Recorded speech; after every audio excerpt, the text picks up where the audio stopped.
अब जबकि आप सब लोगों की कंटिन्यूस डिमांड्स आ रही थी कि हमें मिसलेनियस का चाहिए, मिसलेनियस पूरे का अभी वीडियो बनाना हमारे लिए पॉसिबल नहीं था, बट ऑन अर्जेंट बेसिस हमने आपके लिए मोटर इंश्योरेंस का वीडियो तैयार कर दिया जिसमें आपको क्विक रिवीजन मिल जाएगा। मोटर से एटलीस्ट 15 क्वेश्चंस आते हैं आउट ऑफ 40, तो it will be quite beneficial for you. Go through the whole video and all the best for your exam from my end. So let us start. Motor insurance, motor insurance किससे govern होती है? Motor insurance होती है MV act से। MV act कब से चालू है? एमवी एक्ट पहले हुआ था 1939 में, उसके बाद में ये 1988 में इसको दोबारा रिप्लेस किया गया था, जो 89 से अप्लाई हुआ था। इसमें कुछ अमेंडमेंट हुए थे 94 में, देन उसके बाद में अभी 2019 के अमेंडमेंट हुए जो 1 सितंबर 2019 से लागू हो गए। 1 सितंबर 2019 से जो अमेंडमेंट लागू हुए वो मोटे मोटे जो फाइन और पेनल्टी थी उनके अमाउंट्स में हुए, साथ ही साथ जो टीपी क्लेम्स थे यानी जो अपनी इंश्योरेंस पर्पज से जो एमवी एक्ट में चीजें हैं उनमें बहुत सारे बदलाव हुए हैं।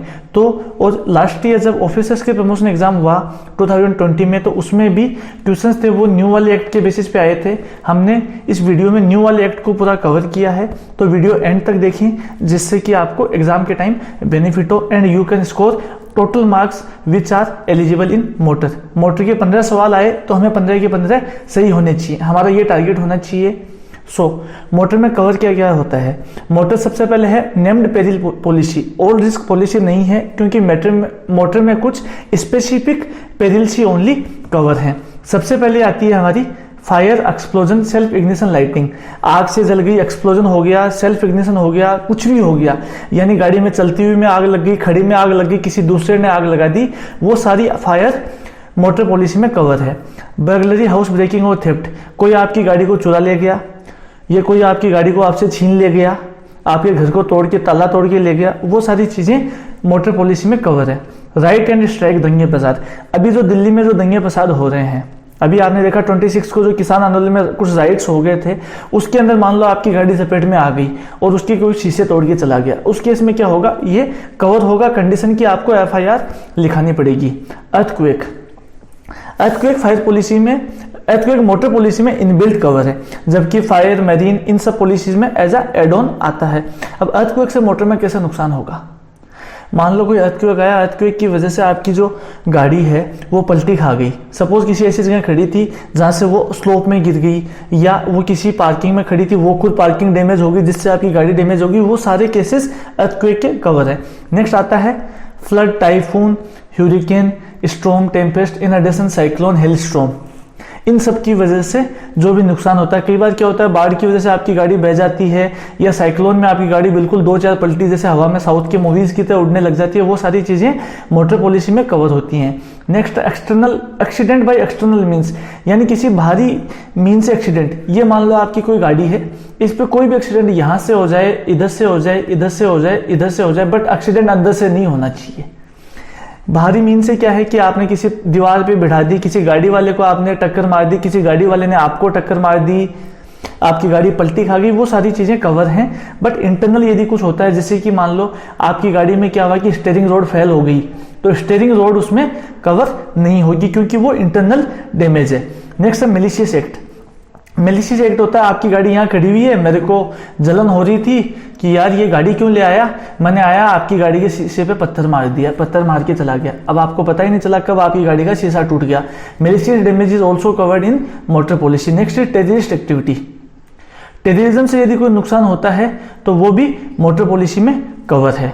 जैसे कई बार, जैसे कल अभी दिल्ली में बम धमाका हुआ, उसके अंदर यदि मान लो आपकी गाड़ी को कुछ हो जाता है तो वो as a terrorist activity cover है। बट आपकी गाड़ी खुद टेररिज्म में इन्वॉल्व नहीं होनी चाहिए, ये नहीं कि भैया मैं टेररिस्ट हूं और मेरी गाड़ी है उसको कवरेज चाहिए, वो अलाउ नहीं होगा।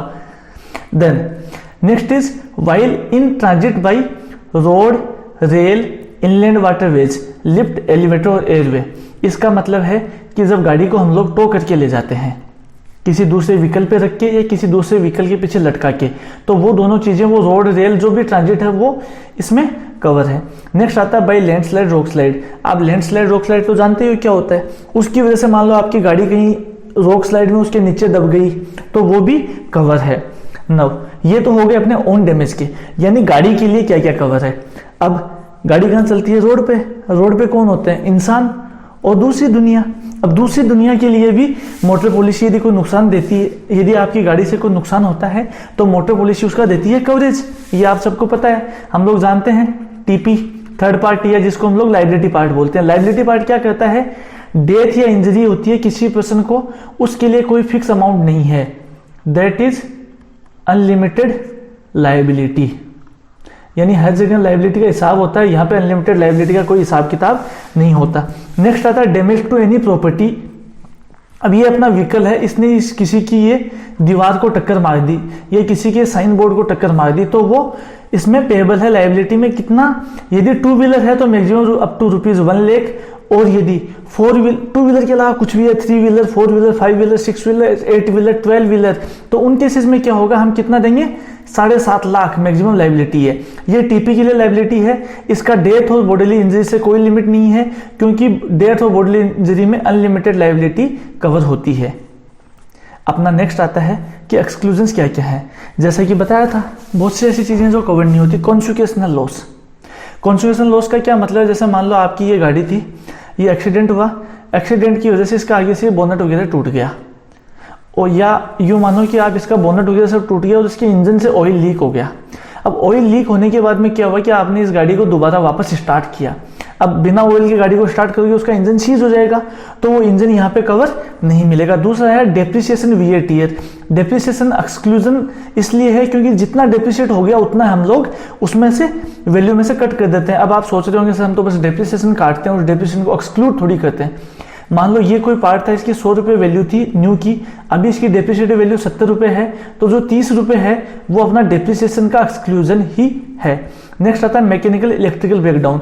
जैसे हमने कहा कोई स्टीयरिंग रोड फेल हो गई, या उसका जो इंजन इलेक्ट्रिक सिस्टम से जुड़ा हुआ है उसकी बैटरी सिस्टम में कोई शॉर्ट सर्किट हो गया, वो चीजें कवर नहीं होंगी। नेक्स्ट है डैमेज कॉज बाय ओवरलोडिंग। अब मान लो आपकी गाड़ी की कैपेसिटी है कि वो 5 सवारी बिठा के लेके जा सकती है, और आपने उसके अंदर 5 सवारी और 10 क्विंटल अपना खेत का धान डाल दिया, तो क्या होगा? उससे उस गाड़ी को तो नुकसान होगा। अब ओवरलोडिंग से कोई डैमेज होगा तो वो पॉलिसी में कवर नहीं है। नेक्स्ट है damage to tyre tubes unless vehicle insured is damage. यदि आपकी गाड़ी के टायर या ट्यूब को अकेले को डैमेज होता है और गाड़ी को डैमेज नहीं होता है, तो टायर ट्यूब का डैमेज पे नहीं होता है।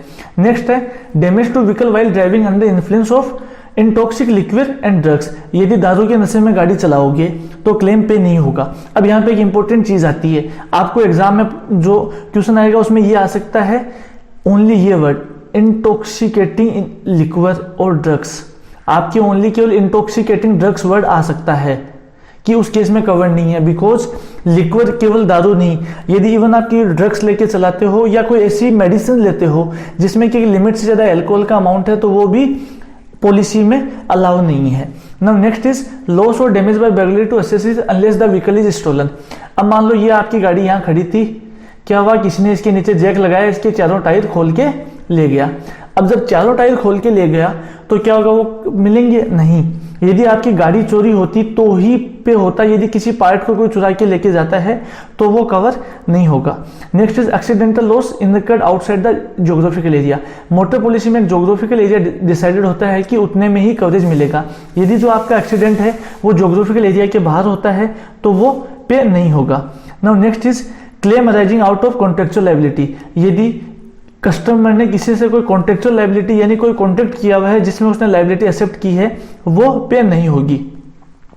Accident when vehicle is used otherwise then limited as to use.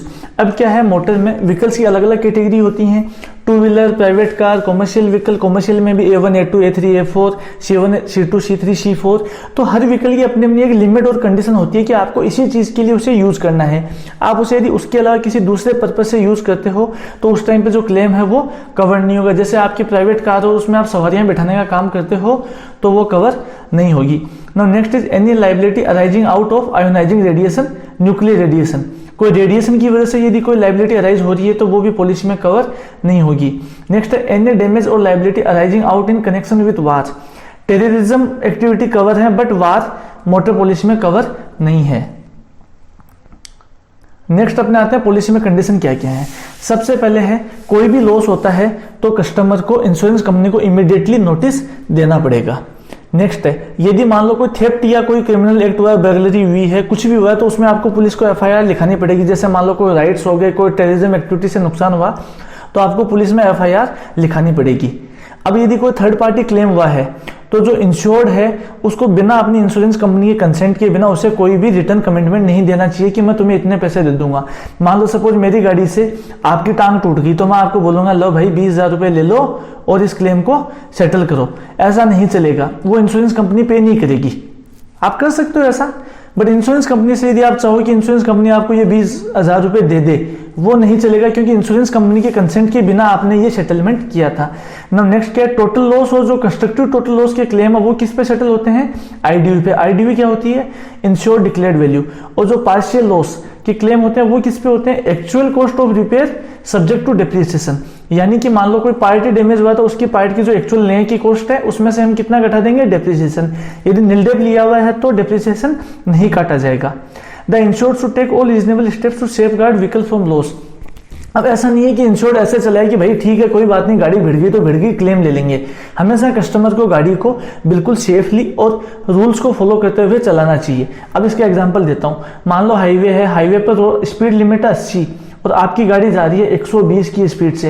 यदि आफ्टर क्लेम ये प्रूव हो गया कि आपकी गाड़ी की स्पीड 100 के ऊपर थी, तो उस केस में क्या होगा, आपका क्लेम नहीं पेएबल होगा, बिकॉज आपने सेफ गार्ड नहीं किया, अपने व्हीकल को आप अननेसेसरी रश कर रहे थे। नेक्स्ट है, यदि मान लो आपकी गाड़ी का एक्सीडेंट हो गया तो ये आपकी जिम्मेदारी है, आप उसको बिल्कुल यूं सोना नहीं छोड़ के आओगे कोई उसका कोई पार्ट निकाल के ले जाए, क्योंकि यदि at the time of assessment पता चला कि ये 4 पार्ट्स उसमें मिसिंग हैं तो उनका आपको क्लेम पेएबल नहीं होगा। Only for the damage parts जो वहां पे प्रेजेंट है उन्हीं का क्लेम दिया जाएगा। अब यदि व्हीकल को एक्सीडेंट हो गया उसके बाद भी आप चला रहे हो, आपको लगता है नहीं यार कोई बात नहीं, ये छोटा सा पार्ट टूटा है, इसके बाद भी मैं काम चला लेता हूं, तो उसमें क्या होगा, यदि उसके बाद और कोई डैमेज हो गया, सपोज आपकी गाड़ी में क्या था, एक बम्पर टूटा हुआ था, बम्पर की वजह से जो साइड फेंडर है वो भी टूट गए चलाते हुए, क्योंकि बम्पर किसी चीज से नीचे टकराया, क्योंकि वो तो बिल्कुल खुला हुआ था, तो वो साइड ब्रेकेट्स का जो पैसा है वो आपको क्लेम में पे नहीं होगा। Now next is, company policy को किसी भी टाइम कैंसिल कर सकती है मिस रिप्रेजेंटेशन या फ्रॉड पे 7 दिन का नोटिस भेज के। जब कंपनी कैंसिल करेगी तो प्रीमियम किस पे रिफंड करेगी, प्रो रेटा पे। ये हमने फाइल में बात की थी ना, जब इंश्योरेंस कंपनी पैसा देती है तो प्रो रेटा पे, और जब इंश्योर्ड कैंसिल करवाता है, इंश्योर्ड लेना चाहता है तो इंश्योरेंस कंपनी को पैसा रखना है, तो इंश्योरेंस कंपनी क्या करेगी, शॉर्ट पीरियड पे ही उसे पैसा देगी। नेक्स्ट आते हैं डेफिनेशंस। इन डेफिनेशंस पे भी खूब सारे सवाल आते हैं। सबसे पहले आता है प्राइवेट कार।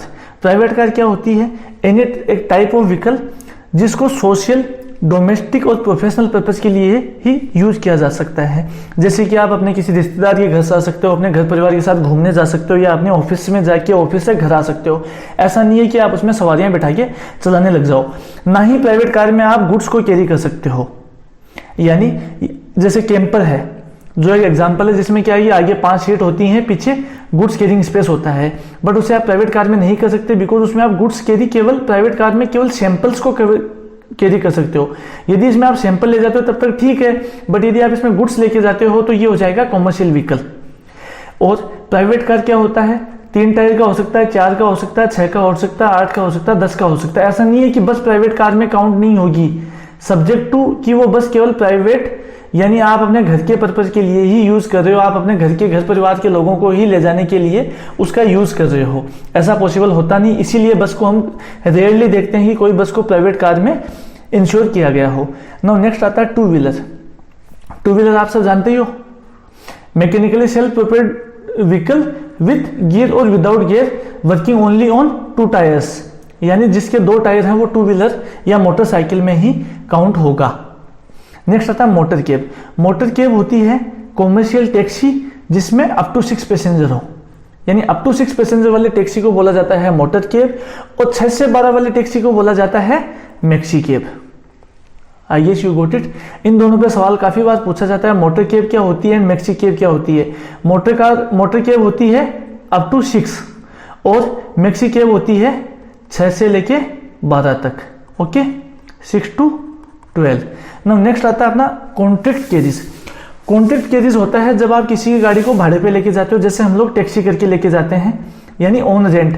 सपोज मुझे दिल्ली से चंडीगढ़ जाना है, देन मैं क्या करूंगा, I will rent a car. तो जो रेंट कार होगी उसको क्या बोलेंगे हम लोग, कॉन्ट्रैक्ट कैरीज। और केवल कार ही नहीं, आप ऑन रेंट या ऑन हायर आप बस को भी कर सकते हो, तो वो भी कॉन्ट्रैक्ट कैरीज ही कहलाएगी।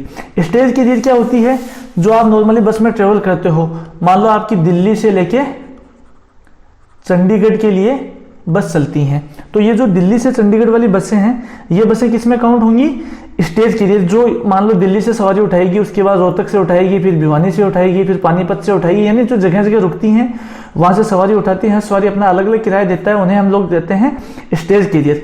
उसके बाद आता है आर्टिकुलेटेड व्हीकल। आर्टिकुलेटेड व्हीकल क्या है, ये वाला मान लो कोई व्हीकल है, इसके ऊपर पीछे मैंने ये कोई ट्रोला ऐड कर दिया। यदि किसी व्हीकल के पीछे ट्रेलर ऐड किया जाता है तो उस ये जो व्हीकल है इसे बोला जाता है आर्टिकुलेटेड व्हीकल।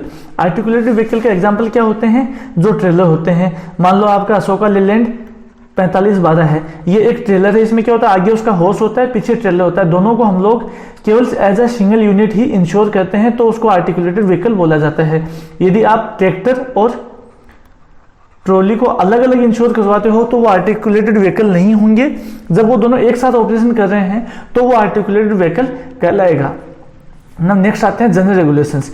क्या है, जो मोटर है वो जीआर के बेसिस पे ही काम करती है। There are total 48 GR, but क्योंकि 13.2 के एग्जाम में जीआर बेस्ड सवाल नहीं आते, बट सीधे डायरेक्टली टर्म्स एंड कंडीशन पे सवाल आ जाते हैं, इसलिए आपको जीआर नंबर याद करने की नीड नहीं है। आपको ये याद करना है कि कंडीशन क्या क्या है, जो रेगुलेशंस हैं, जनरल रेगुलेशंस और जो कंडीशंस हैं पॉलिसी की, वो क्या क्या है। सबसे पहला आता है insurance is not provided for. Insurance जो व्हीकल जो रेल पे चल रहे हैं, यानी ये जो रेल की पटरी इन पे व्हीकल जो भी काम कर रहा है उसके लिए इंश्योरेंस पॉलिसी नहीं दी जाएगी। दूसरा आता है प्रपोजल फॉर्म हमेशा जरूरी है पॉलिसी देने से पहले। तीसरा आता है पॉलिसी किसके बेसिस पे इश्यू होती है, as per section 6 of IMT, Indian motor tariff के सेक्शन 6 के अकॉर्डिंग आपको पॉलिसी इश्यू करनी पड़ेगी। पॉलिसी कितने टाइप की होती है, 2, लाइबिलिटी और पैकेज। बट आजकल अपना एक नया वर्ड और आ गया है, बंडल्ड पॉलिसी। देन एक आ गया है अपना स्टैंड अलोन OD। ये 2 पॉलिसी के टाइप्स और आ गए हैं। अब आता है एक्सटेंशन ऑफ ज्योग्राफिकल एरिया। यदि आपकी गाड़ी इंडिया में है तो वो इंडिया में ही कवर होती है नॉर्मल पॉलिसी में, अपनी मोटर पॉलिसी में, बट आप उसको इंडिया के बाहर कहीं लेके जाना चाहते हो तो बांग्लादेश, भूटान, नेपाल, पाकिस्तान, श्रीलंका, मालदीव्स, इन 6 कंट्रीज के लिए आप उसको कवरेज करवा सकते हो। इस पे यदि पैकेज पॉलिसी तो आपको ओनली 500 रुपये एक्स्ट्रा देने हैं। यदि टीपी पॉलिसी है तो ओनली ₹100। तो उस केस में क्या होगा, यदि इन देशों में भी आपकी गाड़ी से कोई भी लॉस होता है, पब्लिक लाइबिलिटी कुछ आती है या आपके व्हीकल को लॉस होता है तो वो कवर होगा। नेक्स्ट आता है विंटेज कार। विंटेज कार पे सवाल बहुत बार आता है, विंटेज कार कौन सी होती हैं, जो 31 दिसंबर 1940 से पहले की बनी होती हैं और vintage and classic club of India में सर्टिफाइड होती हैं। ऐसा नहीं है कि भाई मेरे पास एक गाड़ी खड़ी है घर पे, उसको विंटेज कार बना दो, 1940 से पहले की है, उसे vintage and classic cars club of India से सर्टिफिकेशन जरूरी है। विंटेज कार का फायदा क्या है, जब आप इसकी पॉलिसी कराते हो तो जो रेट है उसमें 50% का डिस्काउंट दिया जाता है। साथ ही साथ इसके लिए जो पॉलिसी इश्यू की जाती है वो होती है वैल्यूड पॉलिसी, बाकी सारे व्हीकल्स के लिए होती है IDV इंश्योर डिक्लेयर्ड वैल्यू के बेसिस पे पॉलिसी होती है, जबकि विंटेज कार के लिए वैल्यूड पॉलिसी होती है। दूसरी आती है अपनी क्लासिक कार। क्लासिक कार कौन सी होती हैं, जो 31 दिसंबर 1940 जहां तक विंटेज कार थी उसके बाद में बनी है, बट 31 दिसंबर 1970 तक की कार बनी हुई है, उन्हें हम बोलते हैं क्लासिक कार। क्लासिक कार भी vintage and classic car club of India से सर्टिफाइड होनी चाहिए, बट इन्हें कोई फायदा नहीं है, इन्हें 50% जैसा कोई डिस्काउंट नहीं दिया जाता। नेक्स्ट आता है IDV। व्हीकल की IDV कैसे होती है, व्हीकल की IDV निकाली जाती है उसकी जो MRP है, यानी कि जो उसको शोरूम जितने रुपए में उसकी ये अपनी वैल्यू है इंक्लूडिंग टैक्स। इसमें ऑन रोड वैल्यू नहीं है, ये वैल्यू आती है अपनी अक्स शोरूम। अब अक्स शोरूम वैल्यू मान लो जितनी भी है आपकी गाड़ी की न्यू व्हीकल की, उसके बेसिस पे IDV डिसाइड की जाती है। पहले 5 साल तो कैसे होती है, अप टू 6 महीने 5%, देन 1 साल तक 15%, 2 साल तक 20%, 3 साल तक 30%, 4 साल तक 40%, 5 साल तक 50%। 5 साल तक तो ठीक है चलती है।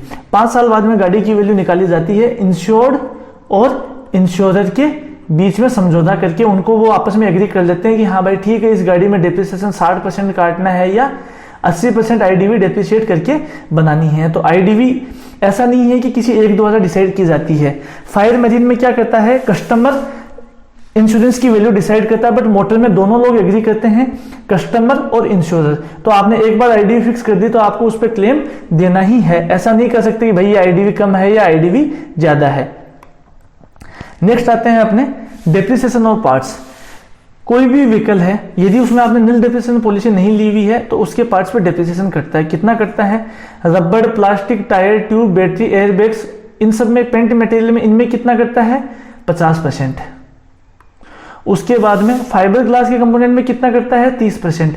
यदि जो ग्लास के पार्ट्स हैं, यानी जो आपकी विंडशील्ड है प्राइवेट कार की, उस पर कितना करता है? 0। तो आपकी 10 साल बाद भी यदि विंडशील्ड टूट जाती है तो उसमें आपका क्लेम में ग्लास की जो कीमत है उस पर 0% डेप्रिसिएशन ही काटा जाएगा। साथ ही साथ जो लेबर चार्जेस हैं उनमें कोई डेप्रिसिएशन नहीं काटता। अब हमने बात कर ली रबड़ के, प्लास्टिक के पार्ट्स की कर ली, फाइबर के पार्ट्स की कर ली, ग्लास के पार्ट्स की कर ली। पीछे कौन से बचे अपने?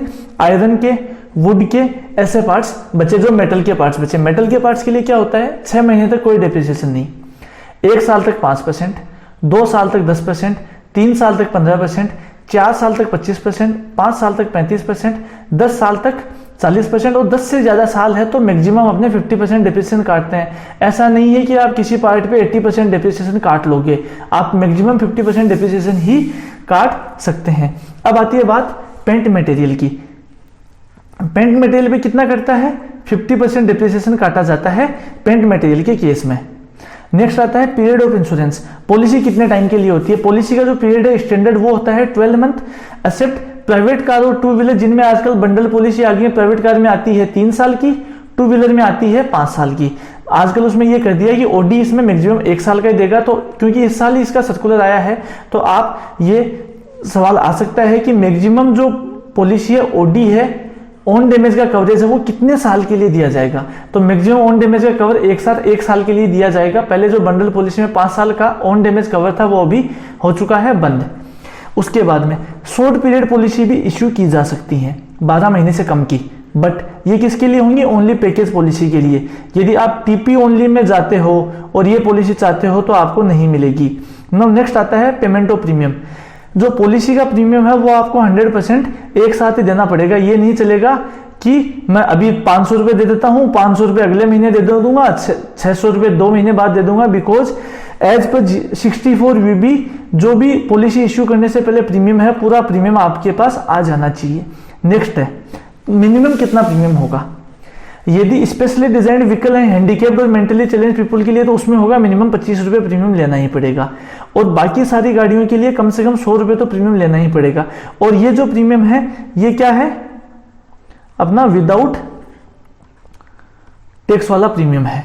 ओके, अब जो हैंडीकैप और मेंटली चैलेंज पीपल होते हैं उनके लिए क्या होता है? उन्हें 50% डिस्काउंट दिया जाता है ओडी प्रीमियम पे।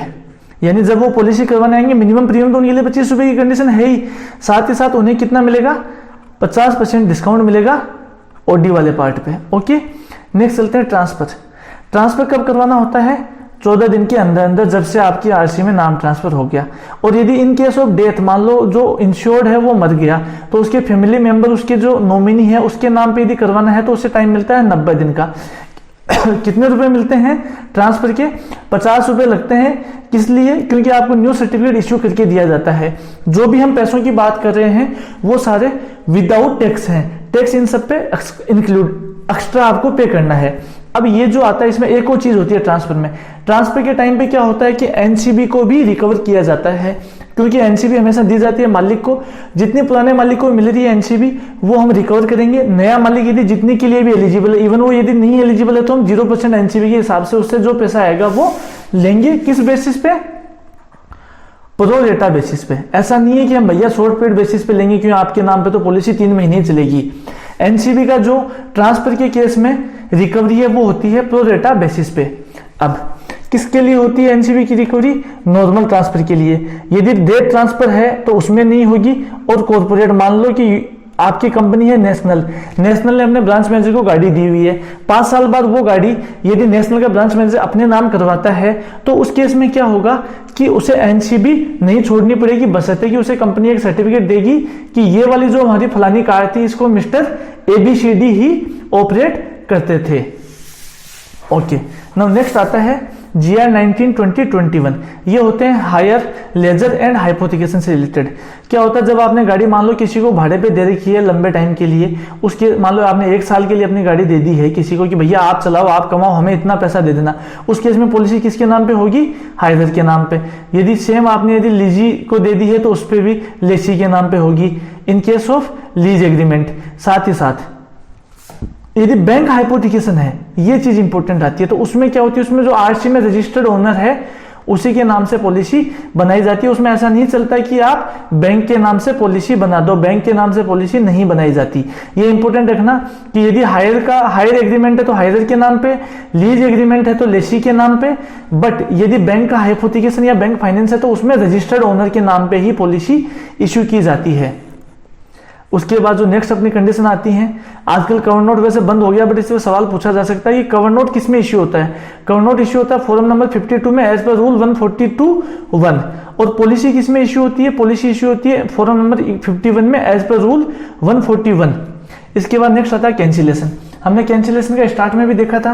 कैंसिलेशन कोई भी करवा सकता है, दोनों को क्या होता है 7 दिन का नोटिस देना पड़ता है।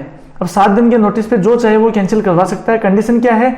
यदि इंश्योरेंस कंपनी कैंसिल करेगी तो देगी प्रो रेटा बेसिस पे, यदि इंश्योर्ड कैंसिल कराएगा तो उसे मिलेगा शॉर्ट पीरियड बेसिस पे। नेक्स्ट आता है no claim bonus. No claim bonus कब मिलता है? जब आपकी गाड़ी ने पिछले 12 महीने जो पॉलिसी चली उसमें एक भी क्लेम नहीं लिया, तो आपको अगली पॉलिसी जो आप रिन्यू कराने आओगे तो आपको डिस्काउंट दिया जाएगा। नो क्लेम बोनस किसी दूसरी कंपनी की पॉलिसी पे भी दिया जा सकता है। नो क्लेम बोनस किसे नहीं दिया जाता? फायर थेफ्ट पॉलिसी ओनली करवाते हो आप। फायर थेफ्ट पॉलिसी कौन सी होती है? जिसमें कि गाड़ी भैया मेरी खड़ी रहेगी, मुझे केवल फायर और थेफ्ट की रिस्क चाहिए। साथ ही साथ EFG यानी जो मोटर ट्रेड की पॉलिसीज है उनमें नहीं दिया जाता। कितना मिलता है एनसीबी? 20, 25, 35, 45, 50, ये एनसीबी की स्लैब है। मैक्सिमम एनसीबी कितना मिलता है? 50। अब आप में से कुछ सोच रहे होंगे सर हमने तो 55 और 65 भी पढ़ा है, तो भैया 55 और 65 कहां दिया जाता है? 55 और 65 दिया जाता है सनसेट क्लोज में। 2002 से 2003 के बीच में जो एनसीबी थी उस टेरिफ के अकॉर्डिंग 55 और 65 भी होती थी, तो उस अकॉर्डिंग सनसेट क्लोज में जिनकी उस टाइम से 2002 से एनसीबी चली आ रही है उन्हें हम लोग 55 और 65 के स्लैब्स में एनसीबी पे कर सकते हैं। नेक्स्ट आता है ऑटोमोबाइल एसोसिएशन का डिस्काउंट।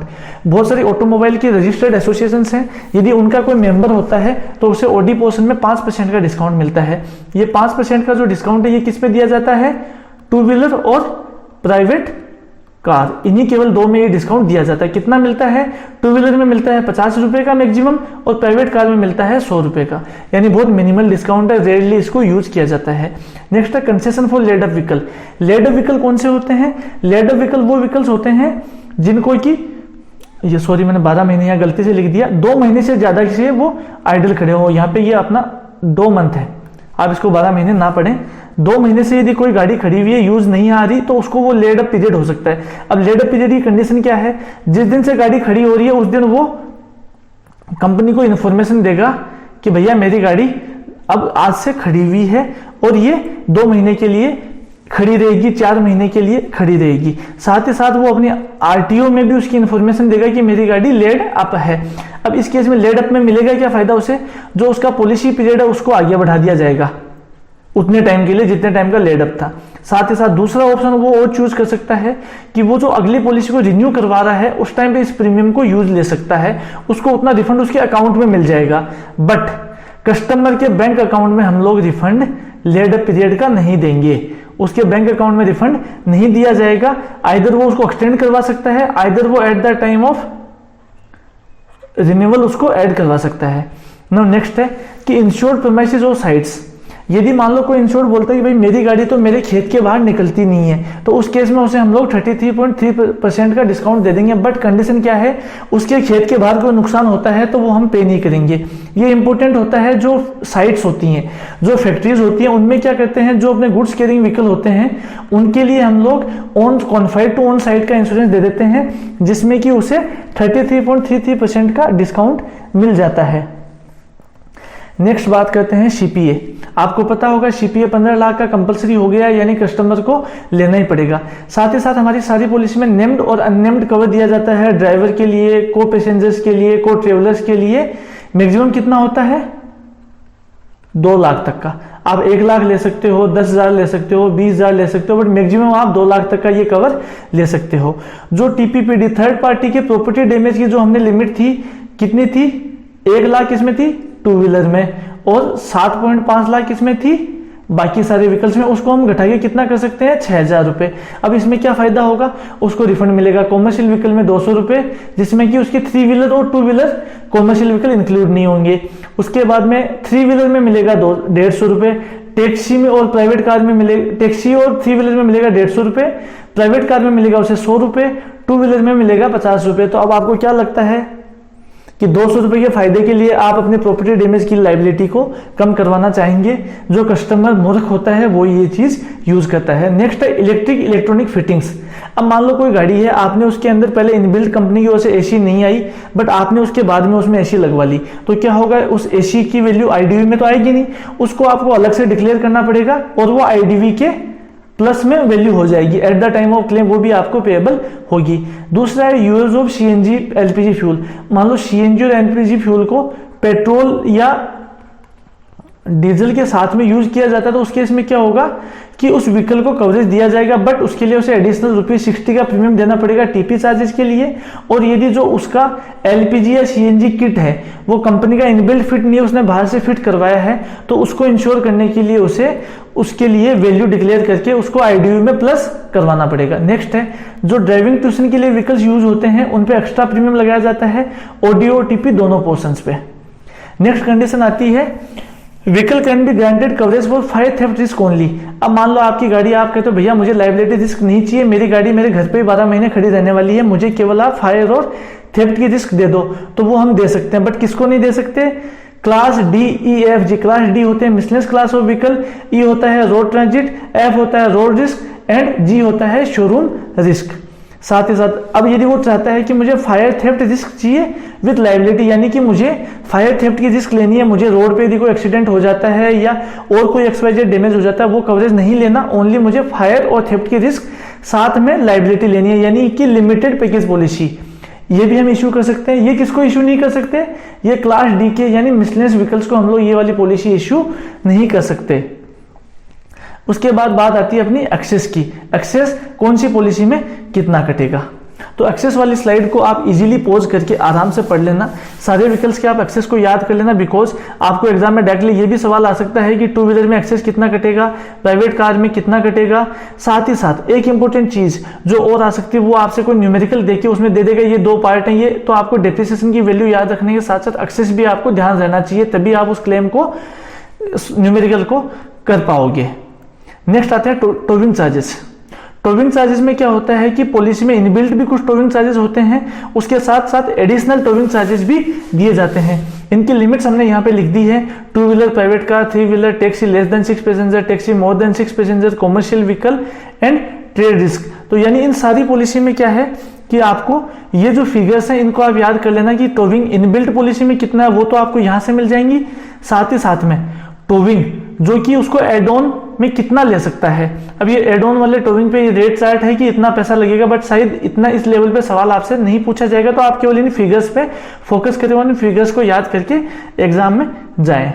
तो अब तक क्या किया हमने, जो मोटर पॉलिसी की जनरल कंडीशन है वो सारी पढ़ ली, बट हर टाइप ऑफ व्हीकल के लिए अलग अलग कुछ कंडीशंस होती हैं जो स्पेसिफिक हैं, वो अभी हम लोग डिस्कस करेंगे। प्राइवेट कार में क्या होता है कि आईडीवी कितनी रहनी चाहिए मिनिमम, जो 1000 सीसी से कम है उसमें मिनिमम 15,000, 1500 सीसी से कम उसमें मिनिमम 20,000 रुपये, और 1500 सीसी से ऊपर उसमें मिनिमम 30,000 रुपये आईडीवी रहनी चाहिए। अब जैसे हमने बात की थी पॉलिसी है वो यदि आप किसी रैली में पार्टिसिपेट करते हो तो उसको कवर नहीं करते, आपको यदि उसे कवर करवाना होगा तो आपको उसके लिए क्या करना पड़ेगा, एडिशनल प्रीमियम पे करना पड़ेगा। अब ये एडिशनल प्रीमियम पे करने के साथ साथ एक कंडीशन और लग जाएगी, जो पुलिस का एक्सेस है प्राइवेट कार का 1000 रुपये 2000 रुपये, वो कितना बढ़ के हो जाएगा 5000 रुपये, यानी आपको इतना एक्सेस देना पड़ेगा। अब रैली के अलावा यदि आप किसी स्पीड टेस्ट में या किसी ट्रायल में या हिल क्लाइंब में या मोटर रेसिंग में भाग लेते हो तो आपको जो लोडिंग लगेगी वो लगेगी 300%। जितने दिन के लिए, मान लो आप ये 10 दिन के लिए गए हो तो आपको 10 दिन का प्रीमियम देना पड़ेगा शॉर्ट पीरियड बेसिस पे, साथ ही आपकी जो लोडिंग है वो कितनी लगेगी 300%। सेम यही चीजें होती हैं टू व्हीलर के लिए। ये है अपने सेक्शन 2 और ये आ गया अपना सेक्शन 3, यानी जो टू व्हीलर है वो है सेक्शन 3 में, प्राइवेट कार है सेक्शन 2 में, एंड कॉमर्शियल व्हीकल आता है सेक्शन 4 में। मोटर टेरिफ के।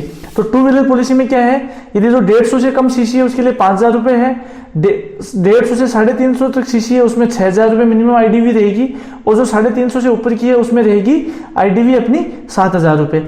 इसमें भी वही है, यदि आप रैली में पार्टी करने जाओगे तो आपको क्या करना पड़ेगा, एडिशनल जो प्रीमियम है वो तो आपको पे करना ही होगा। साथ ही साथ जो अक्सर जो 100 रुपये हुआ करता था वो बढ़ के कितना हो जाएगा, 2500 रुपये। यदि आप स्पीड ट्रायल में जाओगे, हिल क्लाइंब में जाओगे तो आपको कितना लोडिंग देना पड़ेगा, 300% as same as private car. इसमें एक कंडीशन और होती है, आपने देखा होगा वो शोले की मूवी में कि ये साइड कार लगी हुई होती थी मोटरसाइकिल पे। यदि आपकी मोटरसाइकिल पे साइड कार लगी हुई है तो आपको 25% डिस्काउंट दिया जाएगा ओडी प्रीमियम पे। जो 3 व्हीलर है, यानी जो 3 व्हीलर स्कूटी होती है ना, जो अपने हैंडीकेप लोग यूज करते हैं, ये ऐसे टायर वाली, इस वाली को भी 2 व्हीलर विद साइड कार के रूप में रेटिंग दी जाएगी। इसलिए जो 3 व्हीलर जो हैंडीकेप लोग आपके ऑफिस में यदि आते हैं पॉलिसी कराने स्कूटी की, तो उन्हें भी आप ओडी में 25% डिस्काउंट दे सकते हैं। नेक्स्ट आते हैं अपने कॉमर्शियल व्हीकल। कॉमर्शियल व्हीकल में बहुत सारी कैटेगरीज होती हैं, इन पे सीधा सवाल भी पूछा जा सकता है कि A1 कौन सा व्हीकल होता है, C1 कौन सा होता है, D में क्या आता है, G में क्या आता है। तो A में आपको याद करने का तरीका बताता हूँ। A1 A2 public goods carrier other than 3 wheeler, A2 private goods carrier other than 3 wheeler. ठीक है, ये हो गए goods carrier other than 3 wheeler हो गए। अब A3 A4 में क्या आएंगे, 3 व्हीलर आ जाएंगे। तो ये कितने हो गए, 3 में कौन सा आएगा, जो A में था, यानी गुड्स कैरिंग मोटराइज 3 व्हीलर और motorised pedal cycle public carrier. और साथ ही साथ दूसरा क्या आएगा, गुड्स कैरिंग 4 में, A4 में कौन सा आएगा, 3 व्हीलर बट प्राइवेट कैरियर। अब नेक्स्ट आता है बी में किसका आता है, बी में आता है टेरिफ और ट्रेलर, जो ओनली ट्रेलर्स हैं, यानी जो ट्रॉली जो ट्रैक्टर के पीछे अटैच हो, चाहे किसी आर्टिकुलेटेड व्हीकल के पीछे जो ट्रॉली अटैच होती है, इस अकेले ट्रॉली का आपको इंश्योरेंस कराना होगा। तो उसका टेरिफ कहाँ आता है, वो किस में कैटेगरी होता है, बी में। यानी कि कॉमर्शियल व्हीकल में यदि बी टाइप ऑफ व्हीकल आपसे पूछता है तो आप क्या कहोगे, स्टैंड अलोन ट्रेलर्स। अब सी में कौन से आते हैं, C1 में आते हैं 4 व्हील वाले जिनकी कैपेसिटी 6 से कम है, और 3 व्हील वाले जिनकी कैपेसिटी 6 से कम है। C2 में कौन से आते हैं, 4 व्हील वाले जिनकी कैपेसिटी 6 से ज्यादा है, और 3 व्हील वाले जिनकी कैपेसिटी 17 से ज्यादा है। C3 एक स्पेशल क्लास यहाँ पे बनी हुई है जिसमें कौन से आते हैं, 3 व्हील वाले आते हैं जिनकी कैपेसिटी कितनी होती है, 6 से लेके 17 तक। 6 वाला तो उसी में कवर होता है, तो यहाँ पे आप ये मानो जिसकी या तो 7 बैठ रहे, 7 से लेके 17 तक जिसकी कैपेसिटी है 3 व्हीलर की, वो आएगा आपका C3 में। लास्ट ईयर इस पे एक सवाल डायरेक्टली पूछा गया था कि C2 टाइप ऑफ व्हीकल्स कौन से होते हैं। C4 कौन सी होती हैं, 2 व्हीलर मोटरसाइकिल्स होती हैं जिनको कि कॉमर्शियल यूज के लिए किया जाता है। जैसे आपने देखी होगी ओला बाइक, ओला बाइक वाली जो बाइक है उसको आप किस में इंश्योर करोगे, C4 में। साथ ही साथ जैसे मान लो आप ऋषिकेश घूमने गए तो आपको वहां पे बाइक ऑन रेंट मिलती है, बाइक ऑन रेंट, जो बाइक ऑन रेंट है उसको भी हम किस में करेंगे, C4 में। डी कौन सा आता है, डी आता है miscellaneous and special type of vehicles, जैसे आपके क्रेन्स हो गई, एक्सकेवेटर हो गए, जेसीबी हो गई, लोडर हो गई, इन व्हीकल्स के लिए आता है डी। ई किसके लिए आता है, ई आता है मोटर ट्रेडर्स के लिए, यानी कि आपको गाड़ी जब आप नहीं लेता है तो जो शोरूम वाला है वो कहां से लेके आता है, ट्रेडर। ये यहाँ पे जो इसका डील, ये अपना मैन्युफैक्चरिंग प्लांट है, वहां से लेके आपकी गाड़ी को यहाँ पे डीलर या ट्रेडर की दुकान पे लाने तक की जो इसकी रोड ट्रांजिट की जो रिस्क है उसे कवर करने के लिए होता है सेक्शन ई। देन EF होता है, ये जो यहाँ ले आया इसके बाद क्या है कि इसको हो सकता है इधर उधर बाहर, मान लो इसको बाहर पार्किंग करनी हो, कहीं डेमो के लिए लेके जानी हो, उस सब के लिए आता है, रोड रिस्क के लिए आता है F। देन जी आता है इंटरनल रिस्क के लिए। सपोज ये आपकी कोई शोरूम है, इस शोरूम के अंदर जब आपकी गाड़ी खड़ी है तो उस टाइम पे, या मान लो आपकी कोई रिपेयर शॉप है उसके अंदर जब गाड़ी खड़ी है तो उनके रिस्क को कवर करने के लिए आता है tariff as per commercial vehicle का जी। अब अपने बात करते हैं कॉमर्शियल व्हीकल में क्या क्या खास बातें होती हैं। कॉमर्शियल व्हीकल यदि उसको उसकी जो GVW है उससे ज्यादा आपने लोड किया तो क्या होगा, क्लेम सब स्टैंडर्ड। साथ में यदि आप किसी भी ट्रेलर से टोइंग व्हीकल को लगा दोगे तो जब यदि कोई क्लेम हो गया, मान लो ये कोई आगे ट्रेलर था, इसके पीछे आपने ये आर्टिकुलेटेड व्हीकल लगा दिया, इसको एनसीवी मिल रही थी 20%, इसको एनसीवी मिल रही थी अपनी 35%। अब यदि दोनों में से किसी एक का भी क्लेम हो गया, जब ये दोनों एक दूसरे से जुड़े हुए चल रहे थे तो क्या होगा, दोनों की एनसीवी कट के कितनी आ जाएगी, 0। Next legal liability for passenger is must in passenger carrying vehicle. जो पैसेंजर कैरिंग व्हीकल होते हैं उनमें जो पैसेंजर्स हैं उनके लिए लीगल लाइबिलिटी का कवरेज लेना मस्ट है, उसके बिना पॉलिसी नहीं बना सकते। क्लास डी के कौन से व्हीकल होते हैं, जिसमें एम्बुलेंस आती है, हेयर सर आता है, जो डेड बॉडी को लेके जाता है, ट्रैक्टर आता है, एक्सकेवेटर आता है, क्रेन आता है, लोडर आता है, डोजर आता है, यानी जो भी XYZ miscellaneous type of vehicles हैं वो सारे किस में आते हैं, class D type of vehicles में। ई आता है, ई किसके लिए इश्यू की जाती है, अभी हमने पिछली स्लाइड में बात की थी, मैन्युफैक्चरर की दुकान से लेके डीलर की दुकान तक लेके आने के लिए। ये एक डिपो से दूसरे डिपो का ट्रांजिट ही इसमें होता है। इसमें ऐसा नहीं है कि आप इस वाली गाड़ी को आपने यहाँ से निकाला, उसके बाद आप 10 दिन तक अपने किसी कस्टमर को दे दी, घुमा लो, उसके बाद डीलर के शोरूम पे छोड़ देना। ये यहाँ से सीधे निकले और सीधे सीधे इसको गाड़ी को यहाँ पहुंचाना चाहिए। नो नेक्स्ट आता है road risk in class F. Class F में कौन सी होती हैं, क्लास एफ जो मैंने आपको बताया कि मान लो ये कोई उसकी शोरूम है, वो यदि इसमें इसको यहाँ यूज करता है, किसी कस्टमर को टेस्ट ड्राइव पे लेके जाता है या कहीं डेमो दिखाने के लिए लेके जाता है, तो वो सारी रिस्क किसमें होती हैं, road risk class F. Class F की पॉलिसी किसके नाम पे इशू की जाती है, या तो नेम ड्राइवर के नाम पे कि इस पर्टिकुलर गाड़ी को पर्टिकुलर आदमी बनाएगा, या होती है ट्रेड सर्टिफिकेट, जो डीलर को उसका बिजनेस करने के लिए सर्टिफिकेट मिलता है, उसके बेसिस पे भी पॉलिसी इश्यू की जा सकती है। अब इसमें एक एड ऑन होता है जिसमें क्या होता है कि मान लो ये कोई आपकी गाड़ी थी, इस गाड़ी को जो कंपनी का मालिक है या उसका कोई एम्प्लॉय है वो पर्सनल यूज के लिए काम में ले रहा है, तो इन दैट केस ऑल्सो इस गाड़ी को यदि प्राइवेट पर्पज में यूज ले रहा है तो वो कवर दिया जा सकता है एज अ एड ऑन। अब सेक्शन एफ में क्या होता है, जो मैक्सिमम लायबिलिटी होती है वो होती है मैक्सिमम 25,000 रुपए की ही ओनली। अब ये मिनिमम लायबिलिटी इसको आजकल बोल देते हैं लोग, क्योंकि इतनी लायबिलिटी तो होती है, इतनी 25,000 रुपए में कोई गाड़ी आती नहीं, इसलिए कस्टमर क्या करता है कि इस लायबिलिटी को बढ़वा के बड़े अमाउंट के लिए ले सकता है। अब इसमें क्या है कि जो हमने बात की थी, इसमें ये वाली पॉलिसी अलाउड है, कौन सी, लायबिलिटी ओनली या liability with fire and theft only allowed है, but only fire and theft policy इसमें अलाउड नहीं है। वो केवल आप इसमें ले सकते हो, अपने टू व्हीलर में ले सकते हो, प्राइवेट कार में ले सकते हो, कॉमर्शियल व्हीकल के जो ए क्लास है, बी क्लास है, सी क्लास है, वहां तक आप ले सकते हो। डी ई एफ जी में only fire theft policy is not allowed. उसके बाद आता है जी। जी हमने पिछले बात में बात की, ये डीलर को दिया जाता है, रिपेयर को दिया जाता है जब उनके कंपाउंड में कोई रिस्क है। मान लो यहाँ पे गाड़ियां 5 खड़ी हुई हैं, रिपेयर के लिए आई हुई हैं और यहाँ पे आग लग गई, आग से ये पूरा धूं धूं धूं धूं जल गया। अब जलने में क्या होगा कि जो क्लेम है, लायबिलिटी है, वो इस पे आएगी, इसलिए जो इसकी इंटरनल रिस्क है उसको कवर करने के लिए पॉलिसी दी जाती है इंटरनल रिस्क इन क्लास जी। आप इनकी क्लास याद रख लेना कि एफ में कौन सी आती है, ई में कौन सी आती है, जी में कौन सी आती है, डी में कौन सी आती है। डायरेक्टली सवाल इन पे पूछा जाता है कि internal risk is covered in class G, class E, class F, class D. इस टाइप से भी आपको सवाल पूछा जा सकता है। नाउ नेक्स्ट आते हैं अपने मोटर क्लेम्स। मोटर क्लेम्स क्या होते हैं, मोटर क्लेम्स किस बेसिस पे सेटल किए जाते हैं, रिपेयर बेसिस पे। टोटल लॉस, टोटल लॉस किसमें होता है, एक होता है अपना net of salvage with RC, यानी कि इसमें क्या होता है जो साल्वेज खरीदता है उसको आरसी दे दी जाती है। दूसरा होता है net of salvage without RC. हम normally net of salvage without RC वाले ही करते हैं जिसमें हम आरसी कैंसिल करवाते हैं। एक क्लेम होता है case laws basis settlement. Case laws basis settlement आप में से बहुत से कम लोगों ने सुना होगा, इसको जान लीजिए। मान लो ये कोई गाड़ी है, ये डैमेज हो गई, अब जो इसका मालिक है उसके पास इसको रिपेयर कराने के पैसे नहीं है। मान लो 5 लाख रुपए लग रहे हैं, कस्टमर बोला है मेरे पास 5 लाख रुपए रिपेयर कराने के लिए नहीं है, आप मुझे कुछ अमाउंट कम दे दीजिए चाहे, तो आप इस क्लेम को सेटल कर दीजिए। ऐसे केस को सेटल किया जाता है केस लॉस बेसिस सेटलमेंट में। Case laws basis settlement minimum कहां से होता है, रीजनल ऑफिस से, वहां से इसकी परमिशन आती है, उसके बाद ही केस लॉस सेटलमेंट किया जाता है। ये तो हो गई अपनी ओडी की बात। अब बात करें टीपी की। टीपी के क्लेम कहां जाते हैं, एमएसीटी कोर्ट में या जाते हैं लोक अदालत में। तो यहां से इनके क्लेम सेटल होते हैं, जो कि लोक अदालत में भाई सीधे कंसेंट पे जज फैसला नहीं देता, जबकि कोर्ट में जब केस चलता है तो जज अपने विवेक से उसका फैसला देता है। अब जो टीपी के सेक्शंस हैं वो बहुत इंपॉर्टेंट होते हैं। टीपी के सेक्शंस बहुत बार एग्जाम में पूछे जाते हैं, तो अपने टीपी के सेक्शंस को पता कर लेते हैं कौन सा सेक्शन क्या है। यदि किसी सेक्शन के अंदर से भी कि भाई इसमें ये चीज इंपॉर्टेंट है, वो मैं आपको वर्बली बता दूंगा, बिकॉज अपने को रिवाइज करना है तो अपने को जल्दी जल्दी चलना है। इन डेप्थ अपने नहीं पढ़ सकते, बट जो एग्जाम के लिए इंपॉर्टेंट है वो अपने हर सेक्शन के लिए यहाँ पे बात कर लेंगे। सेक्शन 145 क्या बताता है, डेफिनेशन बताता है कि ऑथोराइज इंश्योरेंस कौन है, जो आईआरडी से रजिस्टर्ड है, सर्टिफिकेट ऑफ इंश्योरेंस कैसे इश्यू होता है, ग्रीवेंस इंजरी क्या है, हिट एंड रन कैसे क्या होता है, थर्ड पार्टी कौन होगा, इंश्योरेंस पॉलिसी की स्पेसिफिक फॉर्मेट क्या है, स्पेसिफिक डेफिनेशन क्या है, रेसिप्रोकेटिंग कंट्री क्या है, यानी जो सारी डेफिनेशन है वो आपको 145 वाले सेक्शन में दी हुई है एमवी एक्ट के। 146 क्या कहता है, necessity for insurance against third party risk before commencing in public place. मान लो ये पब्लिक की सड़क है, जैसे बोला जाता है ना आपके बाप की रोड है क्या, सेम वो चीज यहां लगती है।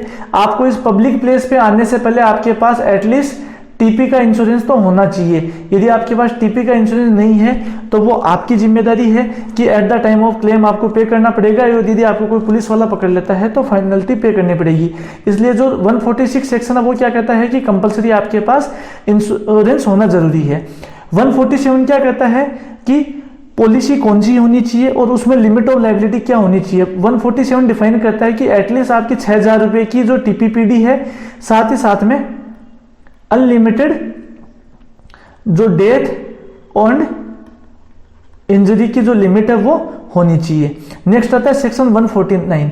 सेक्शन 149 क्या बताता है कि जो टीपी केस हैं उनको बिना जज के सेटलमेंट के डिसीजन के भी सेटल किया जा सकता है। यहाँ पे जैसे इंश्योरेंस कंपनी को इन्फॉर्म किया जाएगा भैया आपका टीपी लॉस है, तो इंश्योरेंस कंपनी अपना एक ऑफिसर उस पर नॉमिनेट करेगी।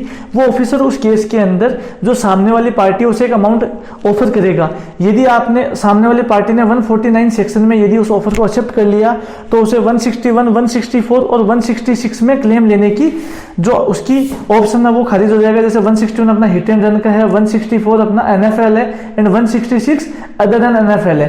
तो ये तीनों में वो जो लायबिलिटी ले सकता था, यदि उसने 149 में सेटलमेंट कर लिया इंश्योरेंस के साथ तो वो इन तीनों सेक्शन में नहीं ले सकता। नाउ सेक्शन आता है 150 आता है कि जो इंश्योरर है उसको सारे जो भी हैं क्लेम है वो सेटिस्फाई करने पड़ेंगे विद इन 30 डेज। यानी जिस दिन डिसीजन आया उससे आपको 30 दिन में उसका पैसा चुकाना पड़ेगा। लेकिन इंश्योरेंस कंपनी के पास कुछ चीजें होती हैं जिनके बेसिस पे वो अपने डिफेंस ले सकती है। वो क्या चीजें होती हैं?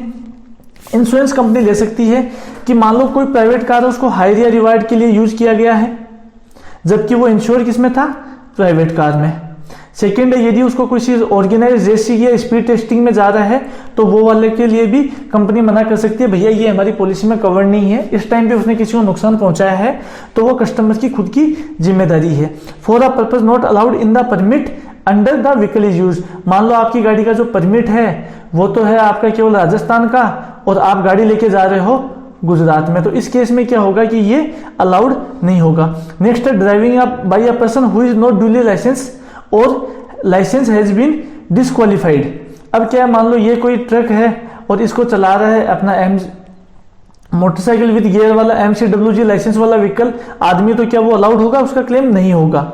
और मान लो कोई MCWG को यदि कोई LMV लाइसेंस वाला चला रहा है तो वो भी नॉट अलाउड होगा, क्योंकि MCWG और LMV are different type of licences. और दोनों लाइसेंस यदि आप मोटरसाइकिल चलाते हो तो आपको ये चाहिए, गाड़ी चलाते हो तो आपको LMV चाहिए। नाउ नेक्स्ट आता है right of the third party against insurer on solvency of insured. Section 151 क्या कहता है? मान लो यदि जो इंश्योर था जिसने नुकसान पहुंचाया वो दिवालिया हो गया, तो उसका मतलब ये नहीं है कि इंश्योरेंस कंपनी का जो थर्ड पार्टी को क्लेम देने का जो है लायबिलिटी है वो खत्म हो जाएगी। थर्ड पार्टी तो इंश्योरेंस कंपनी के अगेंस्ट में क्लेम लेने के लिए हमेशा हकदार रहेगी। सेक्शन 152 क्या है? Duty to give information as to insurance. यदि जो थर्ड पार्टी है वो यदि मांगती है भैया आपने अपनी गाड़ी के हमें डॉक्यूमेंट दो, तो उसमें उसको इंश्योरेंस के बारे में भी जानकारी इंश्योर्ड को देनी पड़ेगी। सेक्शन 153 क्या है? Settlement between insurer and insured person. अब क्या इंश्योरेंस कंपनी अपने इंश्योर्ड पर्सन को बोल देती है ठीक है भैया इस क्लेम को हम तो 2 लाख देंगे, 2 लाख में सेटल हो जाएगा? ऐसा नहीं चलता। जो थर्ड पार्टी है उसे भी इसमें एक पार्टी बना के जो भी एग्रीमेंट होता है, सेटलमेंट होता है, उसमें जो थर्ड पार्टी है उसको भी इंक्लूड करना पड़ेगा। यानी third party plus insured plus company तीनों जब मिलेंगे तो ही वो उसको सेटलमेंट माना जाएगा एज पर सेक्शन 153। आप सबके सेक्शन नंबर अच्छे से याद कर लेना, बिकॉज डायरेक्टली सवाल ये पूछा जाता है कि हिट एंड रन कितने नंबर सेक्शन में कवर होता है, कि डेफिनेशंस कौन से वाले सेक्शन में दी जाती हैं। नो नेक्स्ट आता है effect of death on certain cases of action. अब मान लो जो इंश्योर्ड था ये इंश्योर्ड ये मर गया, जैसे अपने सेक्शन 151 में क्या था कि वो दिवालिया हो गया, सेक्शन 155 में क्या है कि वो मर गया। तो इस केस में ऐसा नहीं है कि इंश्योरेंस कंपनी की लायबिलिटी खत्म हो जाएगी। इंश्योरेंस कंपनी की टीपी के लिए तो लायबिलिटी वैसी की वैसी ही बनी रहेगी। उसके बाद आता है सेक्शन 157। सेक्शन 157 होता है transfer of certificate of insurance. यानी कि आपने गाड़ी ए ने अपनी गाड़ी किसको बेच दी? बी को बेच दे, तो इस केस में क्या है कि उसकी पॉलिसी भी ट्रांसफर करवाएगा तभी रिस्क ट्रांसफर होगी, ऑटोमेटिक नहीं होगी। बट जो टीपी पोर्शन है जो टीपी पार्ट है पॉलिसी का वो क्या कर सकता है कि ऑटोमेटिकली कवर हो जाता है इवन न्यू ओनर के भी, यानी उसको फर्क नहीं पड़ता कि आरसी में किसका नाम है। यदि उस रजिस्ट्रेशन नंबर और चेसिस इंजन नंबर की आपने पॉलिसी दे रखी है तो उस केस में जो टीपी की लायबिलिटी है वो तो बनेगी, उसमें इंश्योर्ड के नाम पे केवल ओडी की लायबिलिटी डिपेंड करती है। सेक्शन 159, सेक्शन 159 में इंफॉर्मेशन रिगार्डिंग एक्सीडेंट, यदि कोई एक्सीडेंट हो गया उसके बाद पुलिस उससे डॉक्यूमेंट मांगती है, फिटनेस, परमिट, आरसी, इंश्योरेंस, तो कस्टमर को वो पुलिस को जमा कराने पड़ेंगे। इसके साथ साथ एक और चीज आती है कि इसी सेक्शन में 159 में कि जो पुलिस है उसे अपनी एफआईआर है, एफआर है वो 3 महीने में देनी पड़ती है। नेक्स्ट आता है सेक्शन 161। 161 किसके लिए है? Hit and run cases. Hit and run cases में क्या है कि मान लो ये किसी को टक्कर मार के चला गया, अब टक्कर मार के चला गया, पता चला नहीं भैया किसने टक्कर मारी, तो इस केस में क्या होगा, इस फंड से पैसा दिया जाता है। 161 में कौन सा फंड होता है इसके लिए? सोलेटियम फंड। सोलेटियम फंड से हिट एंड रन में यदि डेथ होगी तो मिलेंगे 2 लाख रुपए, यदि उसको इंजरी हुई है, ग्रीवियस इंजरी हुई है तो उसे मिलेंगे 50,000 रुपए। अब लेटर मान लो 2 महीने बाद पता चल गया कि भैया उसको तो फलानी गाड़ी ने टक्कर मारी थी, उस केस में क्या होगा कि वो 166 में अपनी अपील करेगा, बट उस केस में उसे 166 में क्लेम जब मिलेगा तो उसमें से ये वाला अमाउंट, इनमें से यदि कोई सा भी अमाउंट उसे दिया गया था तो वो वाला अमाउंट उसमें से माइनस हो जाएगा।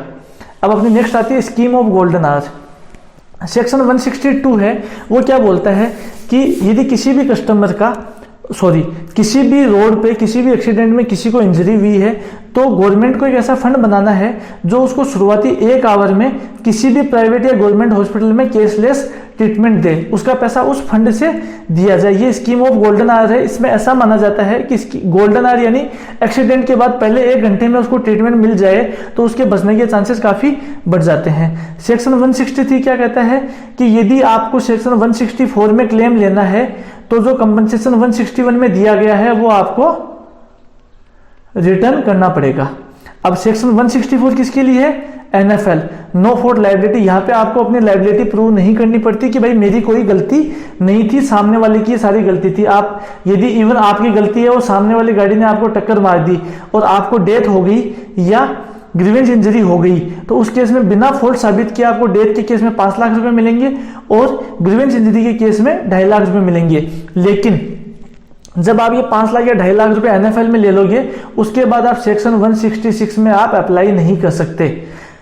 नाउ देन 165 किसको बताता है? 165 बताता है क्लेम ट्रिब्यूनल। क्लेम ट्रिब्यूनल कैसे सेट की जाएंगी, कितनी होंगी, कौन उनको फिक्स करेगा? तो क्लेम ट्रिब्यूनल एक डिस्ट्रिक्ट में 1 से ज्यादा हो सकती हैं। क्लेम ट्रिब्यूनल स्टेट गवर्नमेंट द्वारा बनाई जाती हैं। नेक्स्ट आता है 166, ये सबसे इंपॉर्टेंट है, सबसे ज्यादा जो चीजें होती हैं वो इसी में होती हैं। 166 में है कि application for compensation under fault liability. हमने नो फॉल्ट तो देख ली, बट जो जिसको मौत हुई या जिसको चोट लगी उसको लगता है भैया मेरी गलती नहीं थी, पूरी गलती सामने वाले की थी, मैं तो आराम से मेरा चल रहा था, उसने आके मुझे टक्कर मार दी, तो उसे क्या करना पड़ेगा? उसे कोर्ट में फॉल्ट प्रूव करना पड़ेगा सामने वाले का। अब 166 में जो अपना 1994 में अमेंडमेंट हुआ था उसमें अनलिमिटेड टाइम दे दिया था, यानी आप कभी भी क्लेम कर सकते हो और हम 10-10, 15-15 साल पुरानी फाइलों को देखते रहते थे, उनमें से पॉलिसी निकालते रहते थे। बट अभी जो लिमिट है उसको लिमिट कर दिया गया है और एक्सीडेंट के केवल 6 महीने में ही आपको कोर्ट में जाके अप्लाई करना पड़ेगा। उसके बाद जो अपने जो नेक्स्ट सेक्शंस आते हैं 167 क्या कहता है कि मान लो कोई कस्टमर है वो यदि MACT प्लस WC दोनों में एलिजिबल है तो उसे क्या होगा कि वो किसी दोनों में से आइदर में ही ले सकता है। ऐसा नहीं है कि वो MACT में भी जाके भी ले ले और WC में भी जाके ले ले, चॉइस उसकी है, वो किसी भी कोर्ट में जा सकता है, बट एज पर सेक्शन 167 उसे केवल एक ही कोर्ट में जाने का मिलेगा। नाउ सेक्शन 168 क्या कहता है कि जो भी क्लेम है वो इंश्योरेंस कंपनी द्वारा 30 दिन के अंदर पेमेंट किया जाएगा। जिस दिन ये अपने जज महोदय अपना डिसीजन सुनाएंगे उसके 15 दिन में जो डिसीजन की कॉपी है वो इंश्योरर को, टीपी को और इंश्योर्ड को सबको मिल जाएगी। उसके बाद में उसके 30 दिन में जो इंश्योरेंस कंपनी है उसे क्लेम का पैसा देना पड़ेगा, वरना कोर्ट उस पर पेनल्टी लगा सकता है। 169 बताता है कि क्लेम ट्रिब्यूनल की कितनी कितनी पावर होती हैं। जो MACT कोर्ट है उसको सिविल कोर्ट जैसी पावर होती है, किसी भी आदमी को वो वहां पे पेशी पे बुला सकता है, यानी anyone can be summoned in by the claim tribunals also. Now section 170 बताता है राइट ऑफ इंश्योरर, कि जो इंश्योरर है, इंश्योरेंस कंपनी का राइट होता है, मान लो कि इंश्योरेंस कंपनी को पता चला कि जो उसको डेथ हुई प्लस जो इंश्योर्ड है वो दोनों की मिली भगत है और वो मिली भगत से पैसा हड़पना चाहते हैं, और यदि कोर्ट सेटिस्फाई हो गया तो वो क्या करता है कि इंश्योरर को अलाउ कर देता है कि आप एज ए इंडिपेंडेंट पार्टी यहाँ पे इस क्लेम को लड़ सकते हो। सेक्शन 171 क्या कहता है, award of interest on claim amount. जो एमएसीटी कोर्ट है वो क्या कहता है कि मान लो ये आपका क्लेम अमाउंट है, आज से 4 साल पुराना एक्सीडेंट था, तो वो इन 4 साल के लिए भी उसके ऊपर ब्याज की दे सकता है कि भैया आप इसको 4 साल का, इसका मान लो 5 लाख का क्लेम हो रहा है, सपोज 5,000 रुपया क्लेम हो रहा है, तो आप उसके ऊपर उसको 6% से ब्याज देंगे। नाउ नेक्स्ट आता है अपील अगेंस्ट ट्रिब्यूनल डिसीजन।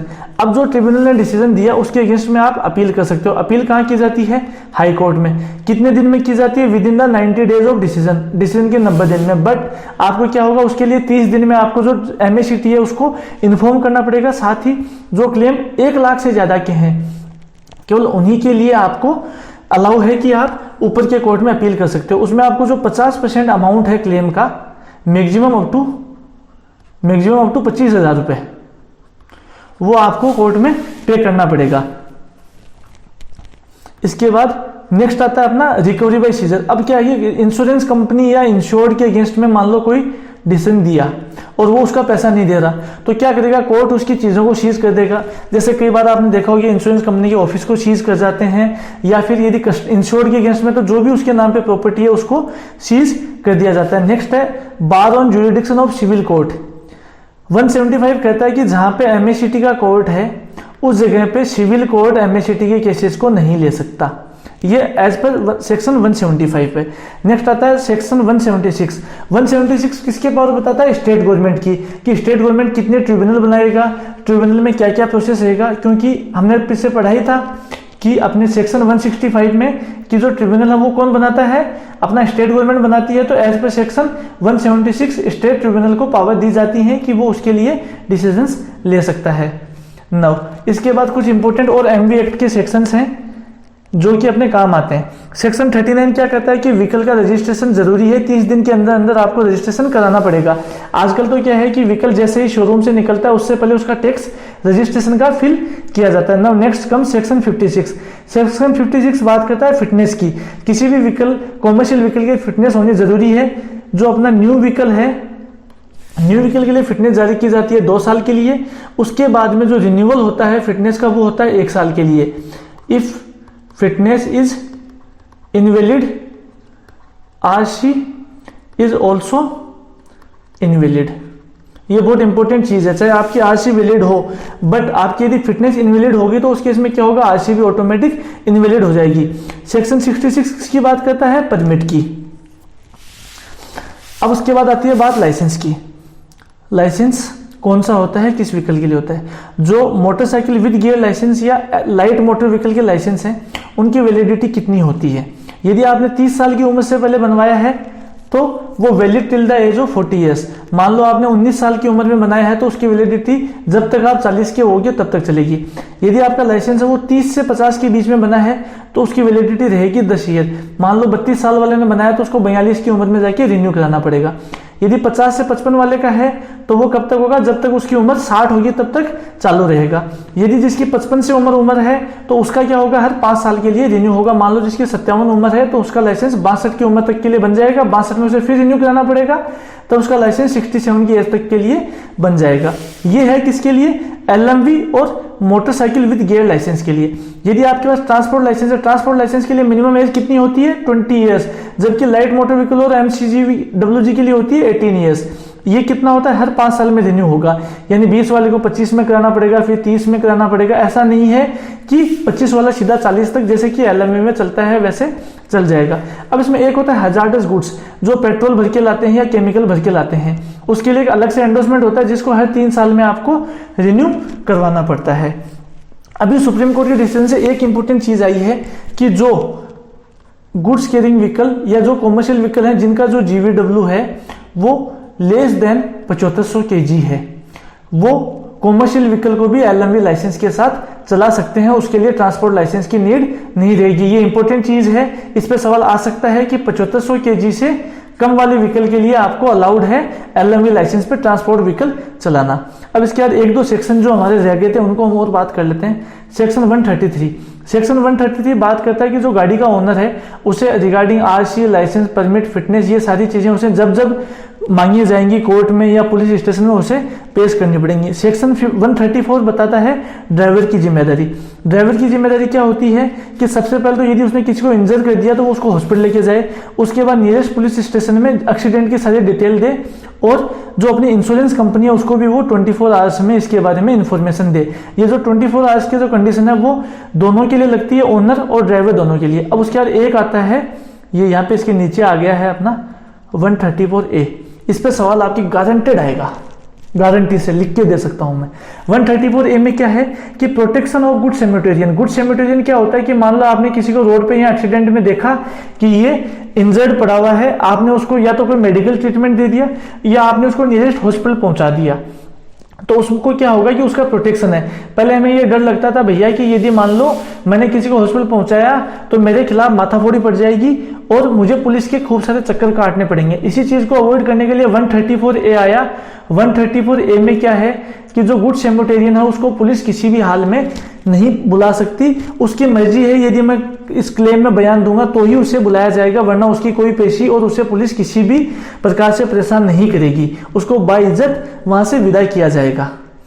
ये चीज है अपनी मोटर में। ये हमने मोटी मोटी चीजें कवर कर ली हैं। सो आप सबकी भारी डिमांड थी इसलिए हमने ये आपके लिए वीडियो रिकॉर्ड कर दिया है। वी विश ये आपके लिए काम आएगा और आप एग्जाम में जरूर सक्सेस होंगे। All the best from the faculty also. Ambitious बाबा तो आपके लिए दुआ दे रहा है, जिस फैकल्टी ने आपके लिए ये तैयार किया है उनकी ओर से भी आप सबको बहुत बहुत शुभकामनाएं। Do all the best in your paper because आपकी दुआएं हमारे काम आती हैं। Thank you.